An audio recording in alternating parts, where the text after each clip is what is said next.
Welcome sa Cloud B Movie Recap. Ng pelikulang ikukwento natin ngayon ay ang Inuyashiki. Halina't simulan na natin. Isang 58 taong gulang na lalaki na nagngangalang Inuyashiki ang lumipat kasama ang kanyang pamilya sa isang bahay sa Tokyo. Sa kabila ng lahat ng kanyang pagsisikap na maibigay ang ginhawa sa kanyang asawa at dalawang anak, hindi siya pinahahalagahan at pinapansin ng mga taong nakapaligid sa kanya. Ang kanyang araw-araw na buhay ay katulad ng karamihan sa mga Hapon, isang paulit-ulit na gawain. Kung saan siya ay madalas na hinahamak at tinitratong parang isang makina, madaling palitan at walang halaga. Isang gabi, pauwi na siya nang madatnan niya ang isang insidente ng pagnanakaw. Sandali siyang nag-isip kung ano ang dapat gawin ngunit nagpasya siyang umalis. Sa mismong sandaling iyon, nasalubong niya ang kanyang anak na si Mari, na siyang nakasaksi sa pagiging duwag ng kanyang ama.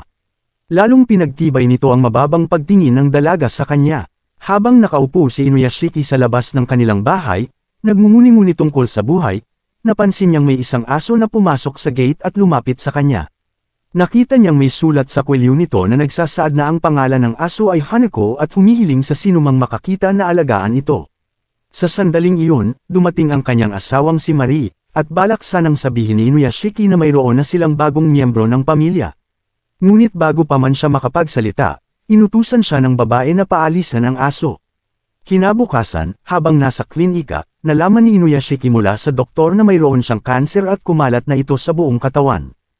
Ayon sa doktor, 3 buwan na lamang ang natitira sa kanyang buhay. Pagkarinig ng masamang balita, kinuha niya ang kanyang cellphone at tinawagan ang pamilya, ngunit kahit nakita nilang tumatawag siya, walang sumagot. Sa hapunan, sinubukan niyang sabihin ang kanyang kalagayan, ngunit walang nakinig. Sa halip, puro reklamo lamang ang narinig niya mula sa kanila.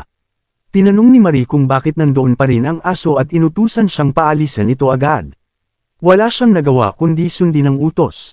Kinuha niya ang tali ni Hanako at dinala ito palayo sa bahay. Ilang kilometro ang layo, pinalaya niya ang aso at tumakbo upang hindi ito makasunod, ngunit muling sinundan siya ni Hanako.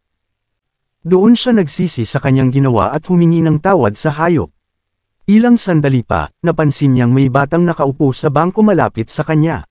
Bigla na lamang may kumislap na nakakasilaw na liwanag, dahilan upang matakot si Hanako at tumakbo palayo. Pagkaraan ng ilang segundo, sumabog ang isang malakas na pagsabog. Habang nanginginig sa lakas ng alon ng hangin, napansin ni Inuyashiki ang mga kakaibang nilalang sa paligid. Kinabukasan, paggising niya, napagtanto niyang kaya na niyang makakita ng malinaw kahit walang salamin. Nakita rin niyang naghihintay pa rin si Hanako, kaya dinala niya ito pauwi. Habang nag-aalmusal, kumain siya ng miso soup ngunit nakaramdam ng matinding uhaw. Uminom siya ng tubig sa gripo at napansin na may usok na lumalabas sa kanyang mga kamay. Nang haborin niya ang kanyang damit, nakita niyang kakaiba na ang anyo ng kanyang katawan. Bigla na lamang nagbago ang kanyang kanang braso at naging isang sandata na naglabas ng lahat ng sopas na kanyang kinain ilang minuto pa lang ang nakalipas. Habang hinahaplos niya ang kanyang mukha, naramdaman niyang may kakaiba sa kanyang leeg. Nang pisilin niya ito, natuklap ang balat ng kanyang mukha at tenga at lumitaw ang isang makinang bahagi sa loob. Nang tumingin siya sa salamin, labis siyang nabigla at natakot sa kanyang anyo. Dalawa sa kanyang mga braso ay naging mga sandata, at hindi na niya alam kung paano kontrolin ang kanyang katawan. Sa takot, tumahol si Hanako, at narinig ni Marie ang ingay. Papalapit na siya sa kwarto upang tingnan kung naroon pa ang aso, ngunit bago siya makapasok, bumalik na sa normal ang katawan ni Inuyashiki. Samantala, si Hiro, kaklase ni Marie, ay bumisita sa kanyang matalik na kaibigan na si Choco, na ilang araw nang hindi pumapasok sa paaralan dahil sa pambubuli. Pagdating niya roon, tinanong niya ito na lumabas sa balkonahe. Itinuro ni Hiro ang lumilipad na ibon at itinapat dito ang kanyang daliri na tila isang sandata. Biglang sumabog ang katawan ng ibon, at nabigla si Choco. Dinala siya ni Hiro sa garahe at ipinakita kung paano niya nagagawang magdulot ng mga aksidente sa mga kotse gamit ang kanyang kakaibang kapangyarihan. Pagkatapos, hinubad ni Hiro ang kanyang damit at ipinakita na kaya niyang gawing sandata ang buong katawan niya.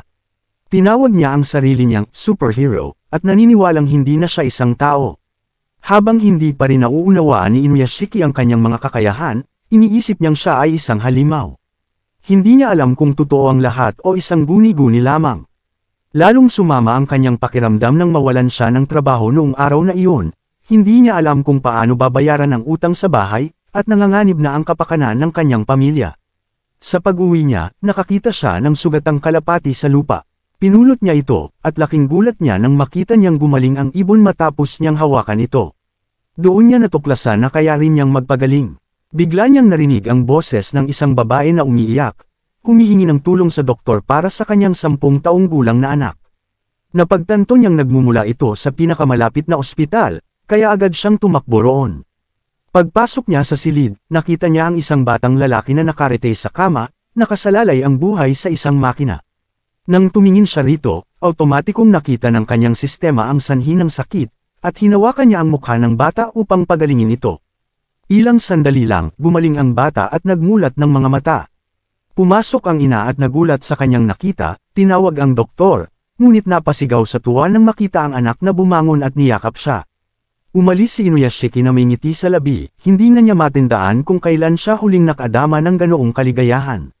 Kinabukasan, bumalik si Chako sa paaralan. Pagkapasok pa lang niya sa silid, nilapitan siya ng isa sa mga bully na si Tekken. Nang subukan nitong takutin si Chako, pinigilan siya ni Hiro at hinawakan ang braso ng lalaki ng mariin hanggang sa masaktan ito. Inutusan niyang humingi ng tawad kay Chako at ibalik ang perang ninakaw, ngunit nang tumanggi si Tekken, tinutukan siya ni Hiro at tinangkang patayin. Pinigilan siya ni Chako na ayaw maging mamamatay tao ang kaibigan niya. Pagkatapos ng klase, lumapit kay Hiro ang kaklase nilang si Shion at inamin ang pag-ibig nito sa kanya. Natuwa si Hiro at pinasalamatan siya. Kinagabihan, tinawagan siya ng kanyang ina at sinabing maghapunan sila sa bahay ng kanyang ama, na may sakit at gustong siyang makita. Galit man si Hiro sa ama dahil sa pag-abandona nito sa kanila, pumunta pa rin siya. Pagdating niya roon, sinalubong siya ng ama at binigyan ng pera para sa buwan ng sustento. Maayos siyang tinanggap ng kanyang madrasta at mga kapatid sa ama. Natuwa siya sa kanila, ngunit hindi pa rin niya mapatawad ang kanyang ama. Habang kumakain ng panghimagas, bigla niyang naisip na patayin ito, ngunit umatras nang makita ang inosenteng mga mukha ng kanyang mga kapatid. Pag-uwi niya, nilamon siya ng galit.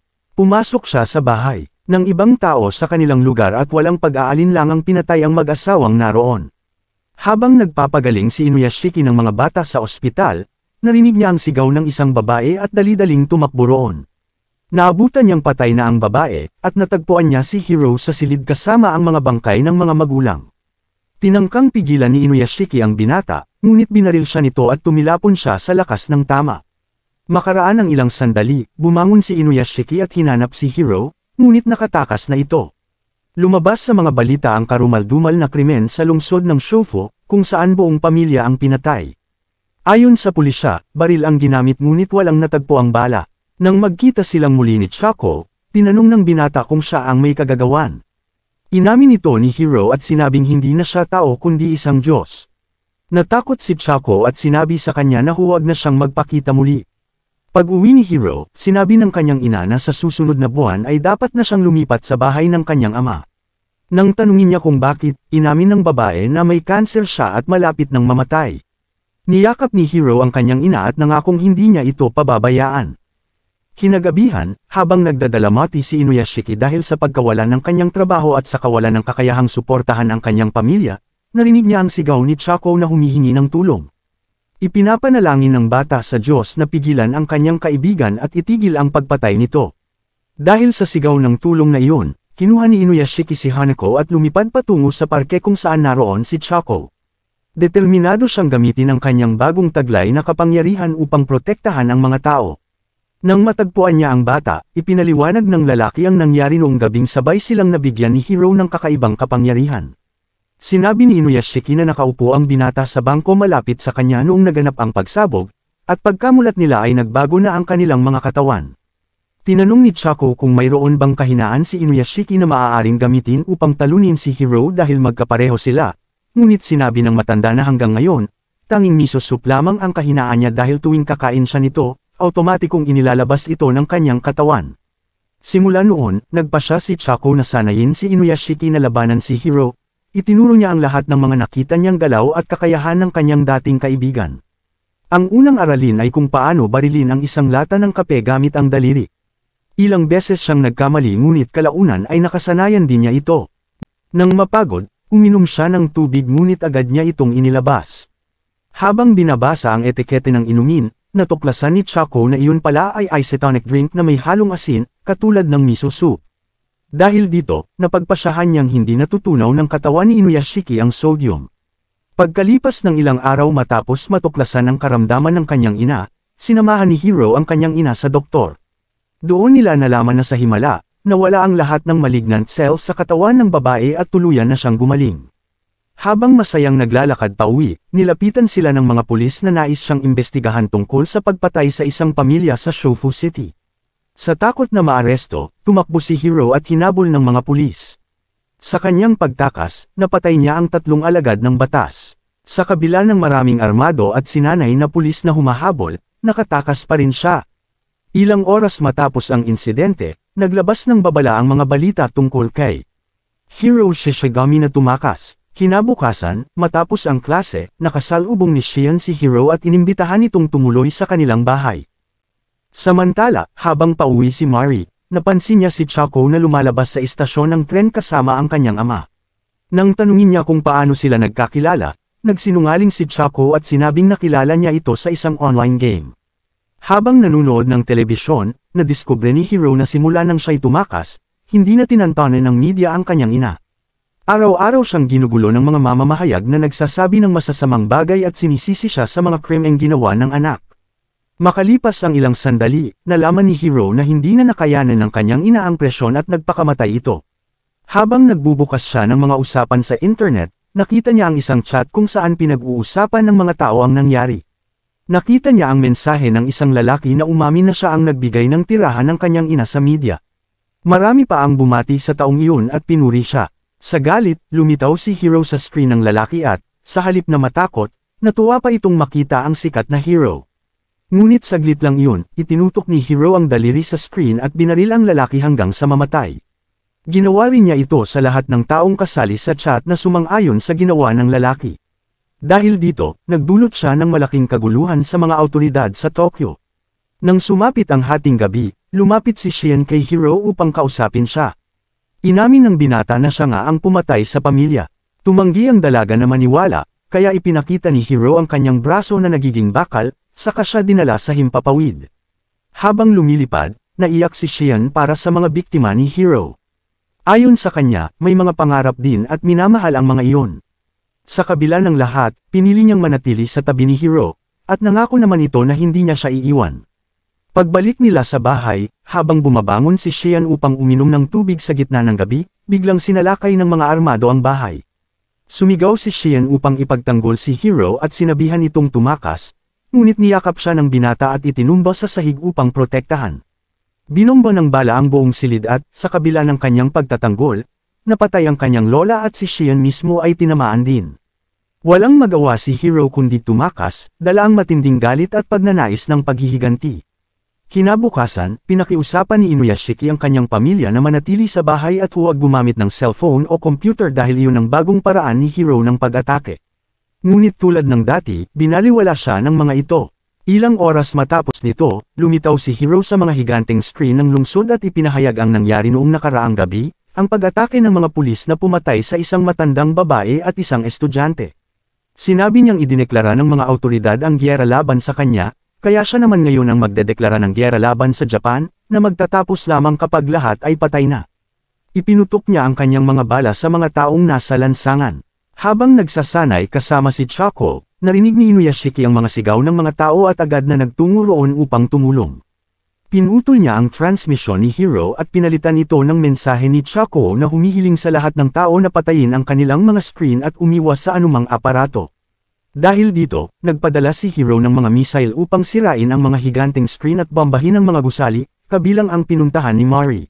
Dumating si Inuyashiki at hinarap siya, sinabing pareho silang nabago ng pagsabog kaya dapat na siyang tumigil. Ngunit, nanatiling determinado si Hiro na wasakin ang bansa. Nagsimula ang kanilang matinding labanan sa himpapawid. Sa gitna ng laban, narinig ni Inuyashiki ang sigaw ng tulong ng kanyang anak kaya sinubukan niyang puntahan ito, ngunit hinarang siya ni Hiro at ibinagsak sa isang gusali. Maya-maya, lumitaw si Hiro sa helikoptero ng isang TV crew at itinapon ang mga mamamahayag. Nailigtas ni Inuyashiki ang isa sa kanila, ngunit nabaril ni Hiro ang piloto. Nawala sa kontrol ang helikoptero ngunit nailigtas pa rin ni Inuyashiki ang cameraman. Sa huli, pinatay pa rin ni Hiro ang lalaki at tinangkang kumbonsihin si Inuyashiki na sumama sa kanya. Habang umiinom ng tubig si Hiro, napansin ni Inuyashiki ang pagkakataon. Sinira niya ang bote ng tubig at ibinagsak ang isotonic drink sa sahig. Nang inumin ito ni Hiro, biglang nagloko ang kanyang sistema. Tinangkang habulin ni Hiro si Inuyashiki hanggang sa kalawakan, ngunit bago niya maibigay ang huling atake, nagsimulang masira ang kanyang katawan. Napagtanto niyang niloko siya ni Inuyashiki at bumagsak ang kanyang mga makina. Ipinakawala ng matanda ang kanyang mga missile at tuluyang pinatay si Hiro. Pagkatapos nito, tumakbo siya upang sagipin si Mari, ngunit huli na, patay na ito. Ginamitan niya ng CPR ang anak at sa kabutihang palad, muling bumalik ang hininga ng dalaga. Niyakap nila ang isa't isa ngunit biglang lumitaw si Hiro at itinapon ang matanda. Sinimulan niyang barilin ang mga natitirang buhay at itinira si Mari sa huli. Tumalon si Inuyashiki upang protektahan ito ngunit tinamaan pa rin ang anak. Habang tinatangka niyang pagalingin ito, sinaktan siya ni Hiro ng sunod-sunod. Bumukas ang ulo ni Inuyashiki at doon nakita ni Mari na hindi naganap na tao ang kanyang ama. Kinuha ni Hiro ang bakal at paulit-ulit siyang pinalo. Pagkatapos ay kinaladkad si Mari papunta sa gilid ng gusali at tinangkang ihulog. Nakiusap si Inuyashiki ngunit hindi ito pinakinggan. Dahil sa matinding emosyon, nagliyab ang kanyang energy core at naging makapangyarihan siyang makina, sapat upang wasakin si Hiro sa isang suntok. Lumipad siya ng buong bilis at nasadjep ang anak bago ito bumagsak sa lupa. Makalipas ang isang linggo, inanunsyo ng mga balita ang pagkamatay ni Hiro at isinara ang kaso, ngunit hindi kailanman nakita ang katawan nito. Tanging mga sirang piraso lamang. Sa bahay ni Inuyashiki, nanatiling lihim ang kanyang tunay na pagkakakilanlan, at tanging si Mari lamang ang nakakaalam kung sino talaga ang kanyang ama. Bago tuluyang umalis ng Japan, dumalaw si Hiro sa bahay ni Chako upang magpaalam. Sa kabila ng takot, natuwa si Chako na buhay pa ang kanyang kaibigan. Inanyayahan niya itong maglaro ng huling laro, ngunit paglingon niya, wala na si Hiro. Dito na nagtatapos ang movie recap. Salamat sa panunood hanggang sa susunod na video.